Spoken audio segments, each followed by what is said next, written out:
Bismillahirrahmanirrahim.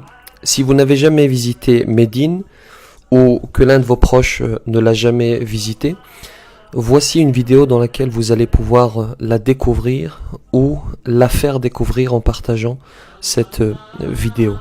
Alors la première chose qui frappe lorsque l'on voit la mosquée de Médine, la ville de Médine de manière générale et la mosquée du prophète, que la paix soit sur lui, c'est à quel point elle est illuminée. Vous voyez la lumière qui s'en dégage. Alors, c'est une ville, Médine, qui a accueilli le prophète, que la paix soit sur lui. Après la révélation, il a été combattu. On l'a chassé et il a été chercher refuge dans une ville qui s'appelle At-Taif, une ville qui est à peu près à une centaine de kilomètres de la Mecque. Il est arrivé à At-Taif et même à Taif, il va être chassé de cette ville. On va même charger les enfants de le chasser à coups de pierre. Après cela, il va faire la fameuse invocation.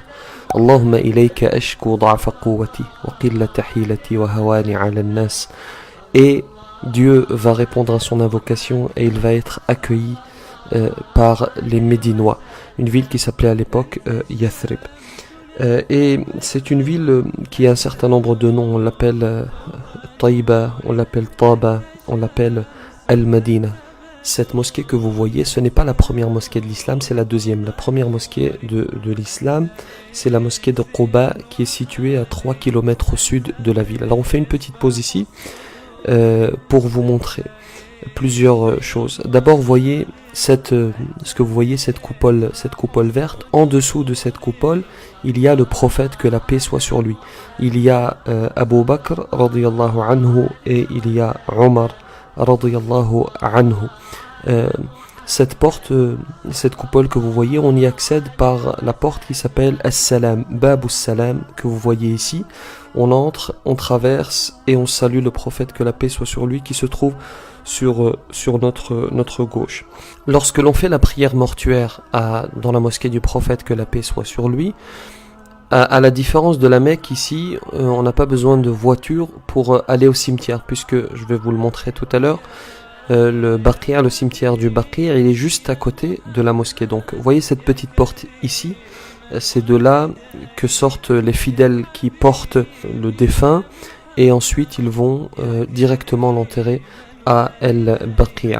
Alors on continue la visite. À l'époque du prophète, que la paix soit sur lui, bien sûr la mosquée n'était pas aussi grande, elle était vraiment petite. Puis les califes se sont succédés et chacun a apporté sa touche, chacun a contribué à la construction de la mosquée. Alors elle est gigantesque, elle peut accueillir jusqu'à 700 000 personnes, en comptant la mosquée et en comptant l'esplanade qu'il y a. Elle peut accueillir à peu près 700 000 personnes, sans compter les rues, puisque vous savez que le jour de l'Aïd par exemple, ou pendant le Ramadan, pendant le Hajj par exemple, la mosquée est vraiment remplie et certains prient dans les rues. Donc on peut porter ce nombre de 700 000 à facilement 1 million de personnes.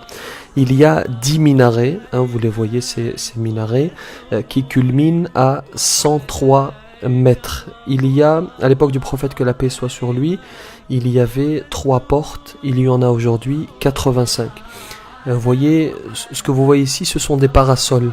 Alors, ils ont été mis il y a quelques années, ils ont été mis en place il y a quelques années.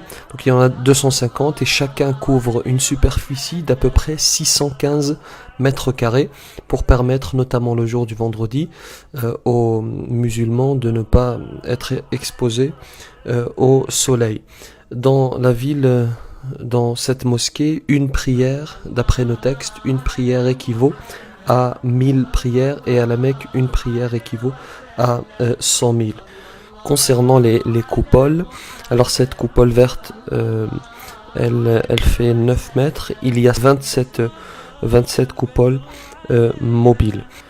Ensuite, ce que vous voyez ici, c'est El-Baqi', le cimetière du Baqi', alors dans lequel sont enterrés un certain nombre de compagnons, de savants. Il y a par exemple Ibrahim, le fils du prophète Mohammed, que la paix soit sur lui. Il y a sa fille Fatima az-Zahra. Il y a le savant Malik ibn Anas. Il y a Uthman ibn Affan, le compagnon.